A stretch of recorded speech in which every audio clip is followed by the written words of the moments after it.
Hey guys, welcome back to my channel. तो आज हम बात करने वाले हैं तानिया मित्तल के बारे में। हाँ, वही जो अभी बिग बॉस के घर में है और अपने स्टेटमेंट्स के चक्कर में काफी डिस्कशंस क्रिएट कर रही हैं।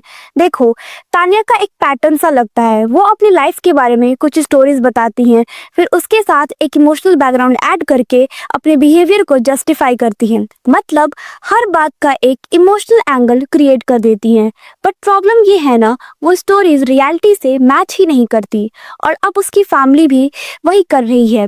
अकाउंटेबिलिटी लेने के बजाय ऑडियंस पे ही ब्लेम डाल रही है। मतलब जो लोग उनकी बेटी को कॉल आउट कर रहे हैं उन्हीं को बोल रहे हैं तुम लोग अटेंशन लेना चाहते हो। लाइक सीरियसली, अटेंशन तो उनकी डॉटर खुद सीख कर रही हैं। देखो, तान्या के रील्स देख के शायद कुछ लोगों को फनी लगते होंगे, बट ऑनेस्टली मुझे थोड़ा स्कैरी लगता है, क्योंकि वो अपने झूठ को इतने कॉन्फिडेंस के साथ बोलती है जैसे सब कुछ सच हो। अब बिग बॉस में ही देख लो, तान्या ने एक डिस्कशन स्टार्ट किया था साड़ी के बारे में और वहां पे वो कह रही थी मैं तो साड़ी पहन के यहाँ तक पहुंची हूँ, बाकी लड़कियां इंडस्ट्री के प्रेशर में आके अपना आउटफिट चेंज कर लेती हैं। पर देखो, किसी को क्या पहनना है वो किसी को जज करने वाली बात ही नहीं है। प्रॉब्लम आउटफिट की नहीं है, प्रॉब्लम एटीट्यूड की है। वो खुद को सुपीरियर दिखाने के लिए ये सब बोलती हैं, जैसे साड़ी पहनना एक अचीवमेंट सा हो गया है। और आयरनी ये है, तान्या खुद अपने रील्स में वेस्टर्न आउटफिट्स पहनती हैं, get ready with me videos बनाती हैं, पार्टी लुक्स क्रिएट करती हैं। कोई प्रॉब्लम नहीं है इन सब में, सबकी अपनी अपनी चॉइसेस होती हैं, जो पहनना है पहनो।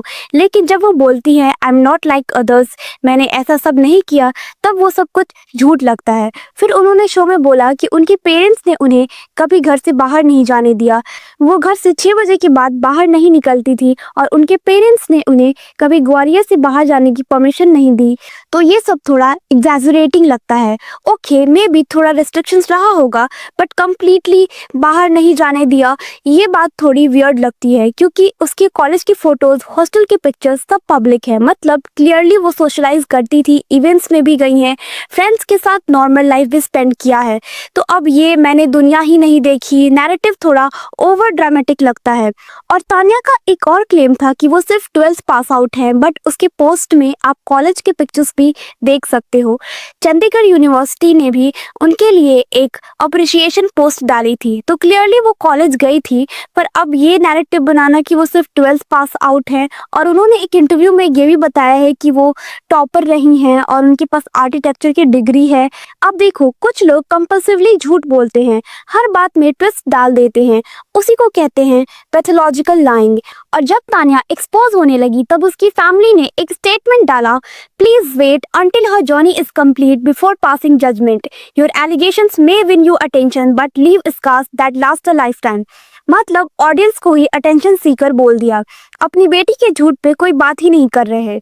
और ये कहना है कि जर्नी एंड होने तक वेट करो, तो ये भी बात पॉइंटलेस है, क्योंकि बिग बॉस एक डेली रियलिटी शो है। हर दिन कंटेस्टेंट्स के एक्शंस पे डिस्कशन होता है एंड फिनाले के बाद कोई एनालिसिस नहीं करता।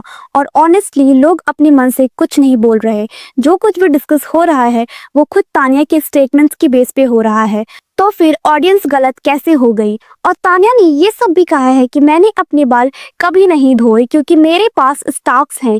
ये सब सुन के तो बस यही लगता है कि तान्या चीजों को एग्जैजरेट करने का ट्राई कर रही हैं।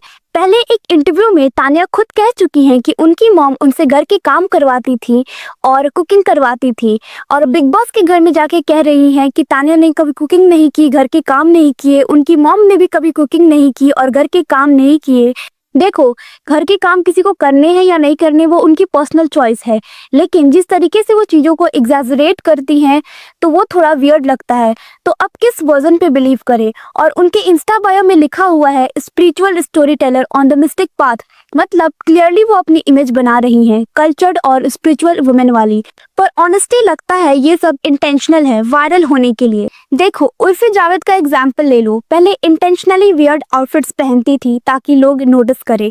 जैसे ही वायरल हुई अपनी इमेज शिफ्ट कर ली डिजाइनर लुक्स और सीरियस फैशन के साइड पे। तान्या भी कुछ सिमिलर कर रही लगती हैं, कंट्रोवर्सी से फेम लेना और बाद में स्पिरिचुअल स्पीकर बन जाना। और प्रॉब्लम ये है कि लोग बिना चेक के किसी को भी आइडल बना लेते हैं। और तान्या के बैकग्राउंड की बात करें तो तान्या ग्वालियर से हैं। वहाँ के कुछ लोग बोल रहे हैं उन्हें पता ही नहीं ये कौन है। और अगर हम चंडीगढ़ यूनिवर्सिटी की बात करें तो तान्या वहाँ इवेंट्स करती थी, पॉडकास्ट करती थी और वहीं से वायरल होने लगी।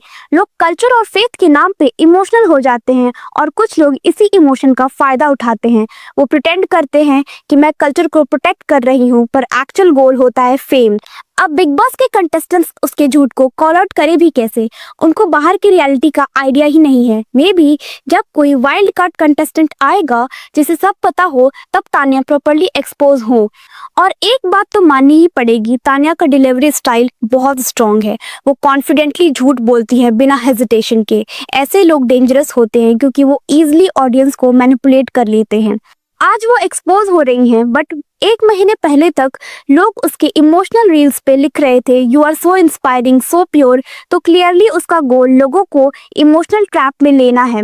वो ऑलरेडी काफी एक्सटेंट तक अचीव हो चुका है और ऑनेस्टली लगता है ये यही नहीं रुकने वाली। शो के बाद भी ये पैटर्न कंटिन्यू रहेगा। तो हाँ, that's all for today's video. आप लोगों को क्या लगता है तान्या मित्तल की पर्सनालिटी और उसके स्टेटमेंट्स के बारे में? आपका क्या ओपिनियन है?